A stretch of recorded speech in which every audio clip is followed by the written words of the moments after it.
Hi hello மக்களே, welcome back to Paru's life journey. இன்றைக்கி என்ன பார்க்க போகிறோன்னா ஒரு ஹெல்த் ட்ரிங்க் தாங்க. இது காலில் வீக்கம் ஏற்பட்டாலும் இல்லை வாத பிரச்சனைகள் ஏதாவது இருந்தாலும் இந்த ட்ரிங்க்கை குடிக்கும்போது அது கொஞ்சம் கொஞ்சமாக சரியாகும்னு சொல்கிறாங்க. இது எப்படி பண்ணணுன்னா, இப்போ நம்ம 2 பேருக்கு காய்ச்சிரோன்னா 3 டம்ளர் தண்ணி ஊற்றுங்க. அது நல்லா கொதித்து 2 டம்ளர் வரைக்கும் ஆகணுங்க. இந்த 3 டம்ளர் தண்ணியில் 1 ஸ்பூன் சோம்பு போட்டுக்கோங்க. அது நல்லா கொதிநிலை வரும்போது ஒரு 6 மிளகு போட்டுக்கோங்க. 1 டம்ளருக்கு 3 மிளகு கணக்கு வச்சுக்கோங்க.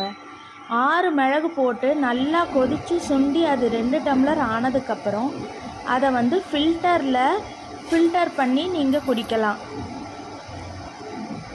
இப்படி தொடர்ந்து நீங்கள் ஒரு 1.5 மாதம் வரைக்கும் குடிச்சிட்டு வந்தீங்கன்னா கால் வீக்கெல்லாம் கொஞ்சம் கொஞ்சமாக சரியாகும்னு சொல்கிறாங்க. நானுமே இதை பலர்கிட்ட கேட்டு தாங்க தெரிஞ்சுக்கிட்டேன். இந்த டிப்ஸை நானும் எங்கள் அம்மாவுமே ஃபாலோ பண்ணுறோம். ஸோ உங்களுக்கும் யாராவது உங்கள் வீட்டில் பெரியவங்களுக்கு இந்த மாதிரி கால் வீக்கமோ இல்லை வாத பிரச்சனையோ இருந்தால் கண்டிப்பாக இதை கொடுங்க.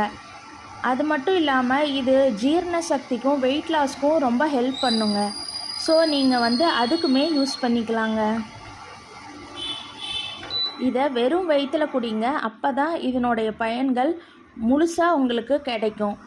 மறக்காமல் நம்ம பரூஸ் லைஃப் ஜேர்னியை சப்ஸ்கிரைப் பண்ணுங்கள், லைக் பண்ணுங்கள், ஷேர் பண்ணுங்கள். அடுத்த வீடியோவில் பார்க்கலாம். பை.